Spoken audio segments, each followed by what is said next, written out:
Muy buenos días, queridos hermanos.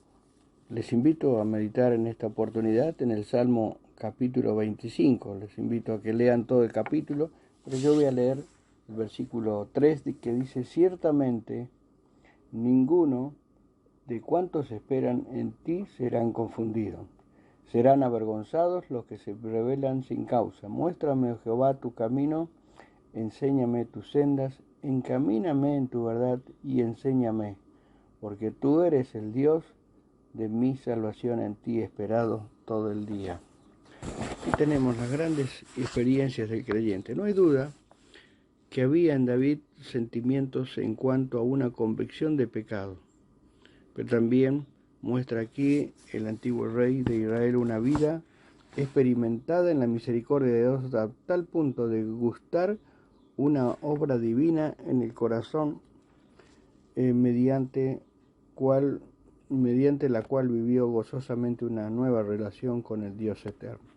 Primero tenemos la salvación. Tú eres, dice el versículo 5, tú eres el Dios de mi salvación. Todo el propósito de la Biblia es precisamente revelarnos a Dios como Salvador. El profeta había dicho: llamará su nombre Emmanuel, Isaías 7:14. ¿Qué significa Dios con nosotros? Y el ángel, ¿qué significa Dios con nosotros? Y el ángel del Señor dijo a José: llamarás su nombre Jesús, cuyo significado es Salvador. Dice Juan: que éstas se han escrito para que creáis que Jesús es el Cristo, el Hijo de Dios, y para que creyendo tengáis vida en su nombre. Allí en Juan 20:31. Nunca poseeremos el conocimiento pleno de una verdad espiritual hasta que el Espíritu Santo no haya sellado en nosotros esta revelación fundamental. Dios es Salvador. Dios ama, salva y guarda para siempre. Y esta es su mayor gloria, dice la Escritura, que hay gozo delante de los ángeles de Dios por un pecador que se arrepiente. Lucas 15:10. Porque cuando hay arrepentimiento se cumple el propósito divino de salvación y vida eterna. Veamos, perdón primero, perdonarás mi pecado en el versículo 11, que es grande. La salvación del Señor incluye un perdón amplio, total, es el perdón de un pecado grande, y esta es la mayor piedra de tropiezo para el hombre, no querer reconocer su mal personal. Nos place mirarnos en el espejo del prójimo y no nos encontramos tan malos. Por el contrario, nos estimamos como de lo mejor, a pesar de que la Escritura dice: sabios para hacer el mal, pero hacer el bien no supieron, ahí en Jeremías 4:22. No hay diferencia, por cuanto todos hemos pecado y estamos destituidos de la gloria de Dios. El apóstol podía decir allí en Romanos 3:22-23. Y ante la luz de la palabra, de su palabra, llegar a un verdadero convencimiento de cómo somos y qué necesitamos. En tercer lugar vemos confianza. Dios, en ti confío, en el versículo 2 dice así, ¿no? ¿A quién no le encanta tener una persona íntima en la que puede confiar? Mucha gente no puede vivir sin una amistad de esta clase. Por su naturaleza se ven necesitados de compartir todo, y especialmente aquello que es de índole personal.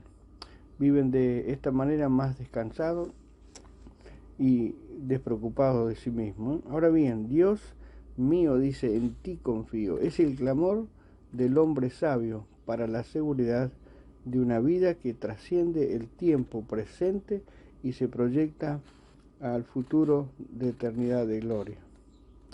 Confiar en Él para salvación. ¿Dónde encontrará el creyente las palabras de poder y de consolación que necesitamos todos los días para un andar de gozo y victoria? Miremos lo que dice el versículo 3. Ninguno de cuantos en ti esperan serán confundidos. Y en el otro de sus salmos dice David allí en el Salmo 40, versículo 4, bienaventurado el hombre que puso en el Señor su confianza. En cuarto lugar tenemos comunión. La comunión íntima, allí en el versículo 14 de este capítulo 25, del Señor es con los que le temen. De una situación de abierta enemistad a la comunión íntima con el Señor. Mirad cuál amor nos ha dado el Padre. Podría decir el apóstol Juan allí en primera Juan capítulo 3 versículo, ¿no? Para que seamos llamados hijos de Dios. El Señor, dice el Señor, el que me ama mi palabra guardará y el Padre le amará y vendremos a él y haremos morada con él. Juan 14, 23. Somos templo del Espíritu Santo, dice Pablo allí en 1 Corintios 6, 19. Esta intimidad con el Señor, esta comunicación restaurada sin obstáculos de ningún orden, nos concede el gozo y el derecho por nuestra condición de hijos, de la oración, el clamor, la súplica y también, lo que jamás debemos olvidar, la grata oportunidad y sumo privilegio de la gratitud y alabanza. En quinto lugar, la alabanza. Dice el versículo 8, bueno y recto es el Señor. A veces nos cuesta mucho trabajo hallar razones que acrediten la bondad del Señor. ¿Cuándo hemos encontrado como creyentes un motivo y gratitud de alabanza en momentos de adversidad? Para esto se requiere madurez espiritual, sin lugar a dudas. Un desarrollo que solo lo da la intimidad con el Señor, el conocimiento y práctica de su palabra y la apropiación de sus promesas. Expresa David en el Salmo 34, su alabanza estará de continuo en mi boca. No podemos pensar que el salmista no tuviera infortunio. Más bien tenemos que aceptar que David llegó a un nivel espiritual tal que lo capacitó para entender la necesidad de una vida constante de alabanza a nuestro Dios.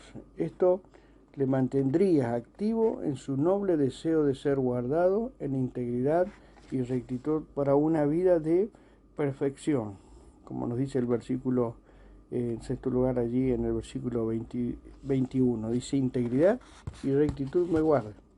En primer lugar, entereza, firmeza, carácter. No puede haber falta de constancia en el que ama al Salvador. El creyente está comprometido con su Señor y no puede andar fluctuando, dice el Señor hablando del buen pastor. Va delante de ellas y las ovejas le siguen. Juan 10:4. Pablo decía, prosigo a la meta, Filipenses 3:14, y empleando para los corintios una ilustración sobre los atletas, les dijo y nos dice a nosotros la palabra del Señor. Todo aquel que lucha de todo se abstiene. 1 Corintios 9:25. Una necesaria virtud para nuestras relaciones con el Señor.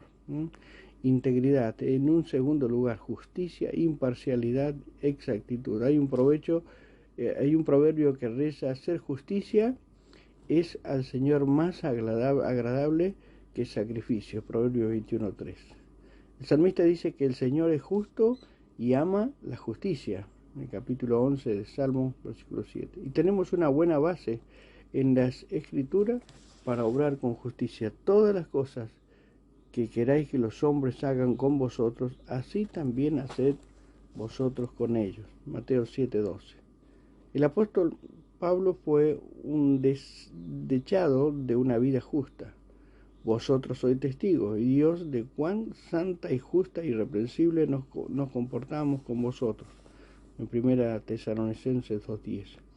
Otra virtud indispensable, y está para nuestro trato, con cuanto nos rodean, rectitud, integridad a los ojos de Dios y rectitud a la vista del mundo, pero tanto la una como la otra es obra de la gracia de Dios en cuanto en Él confía. Integridad y rectitud me guarden por gentil esperado.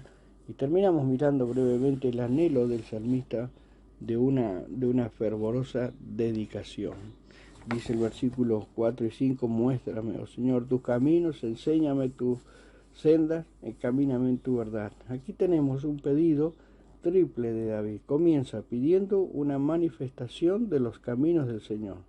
Seguidamente solicita el ser instruido en las sendas y finaliza requiriendo el ser dirigido en la verdad de los senderos que han sido mostrados. Ahora bien, en vez de caminos y sendas, consideremos los propósitos y la voluntad en el consejo de Dios, y tendremos un panorama más amplio para una mayor comprensión. Primero, muéstrame o indícame, Señor, tus propósitos o voluntad para mi vida. Seguidamente, enséñame y adiéstrame en tu buena y perfecta voluntad. Y finalmente, encamíname o condúceme a hacer realidad tu voluntad. En el muéstrame adquirimos el conocimiento. En el enséñame obtenemos la preparación. Y en el encamíname logramos el cumplimiento. Podemos tener una visión o revelación anticipada de la voluntad del Señor para nuestra vida. Y conscientes de esa voluntad, emprendemos una preparación adecuada, porque nos damos cuenta de que no estamos en condiciones de llevar a cabo el propósito divino que se nos ha mostrado. En el momento oportuno, Dios nos dice ahora, y gozosos, en dependencia de Él, emprenderemos el cumplimiento de la voluntad del Señor. Muéstrame, enséñame, encamíname. El Señor nos ayude para que podamos hacer nuestro el sentir del salmista, con el doble resultado de vidas bendecidas en el nombre del Señor glorificado. Que el Señor les bendiga.